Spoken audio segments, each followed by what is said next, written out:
The Affordable Broadband Act, or ABA, is now in effect. This makes New York the first state in the nation requiring major internet service providers offer low-cost broadband to qualifying households.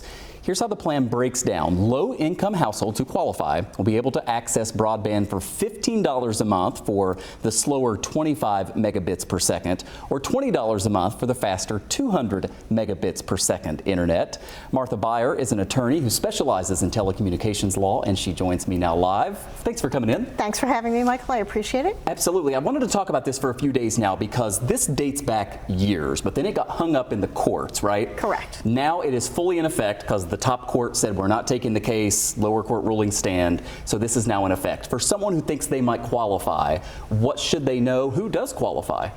Certain people who live in certain geographic areas related according to zip code, and also who qualify for free lunch programs or other federal subsidies may be eligible to apply for these services. And importantly, you have to do a little bit of homework here, right? You do. You need to find out if the service provider that you have is included in this. What should people know about that?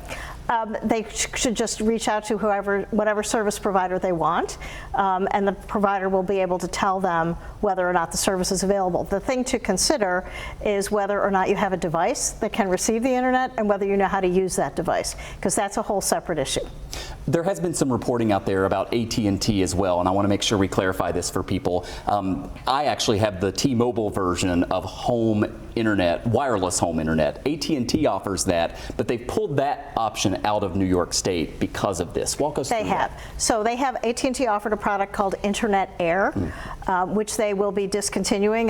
Customers who have used it will have 45 days, and then customers have to return the equipment that they had.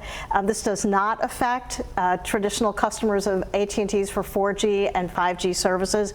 They won't notice any different. It is only for people who used Internet Air for wireless internet access at home. And basically AT&T here is saying we can't afford to offer this $15 or $25 or $20 a month option, so they've just decided to discontinue that statewide. And that's true, but AT&T's customer base for that product is not very large in New York. Yeah. So I suspect this is more of a political statement than it is it will have a significant effect on consumers. Walk me through how important it is that this option is out there, because post-pandemic, when the federal government was spending a lot of money, there was a program that offered low-cost internet for families. That eventually expired. Congress did not renew it. So I think people went for a while here with a low-cost option, and then it went away. Now one is back.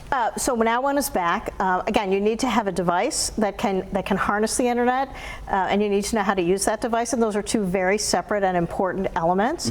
But the fact is, affordable service is available. You can also always go to your library. There's always internet service available there. That if we learned nothing else during the pandemic, that was part of it. The internet has definitely become a utility, so we rely on it. This is a small issue that has received a great deal of publicity, but again, AT&T's Internet Air service was never hugely popular, certainly in this end of the state and in the state as a whole. Yeah. So if you're a Spectrum customer and you qualify now, though, you can have access to this affordable internet. I only have about 30 seconds left, but the best thing for people to do, you mentioned reach out to your provider, but also go on the web. Go on the web, absolutely. Providers that service fewer than 20,000 customers, however, do not need to meet this requirement. So if you're using a smaller ISP to get your internet access, they do not have to offer you the service at $15 or $20 a month. Yeah, they're exempt from this. Martha Beyer, local attorney. Great to get your insight. Thanks so much. Good to see you. Thank you for having me. Really appreciate it.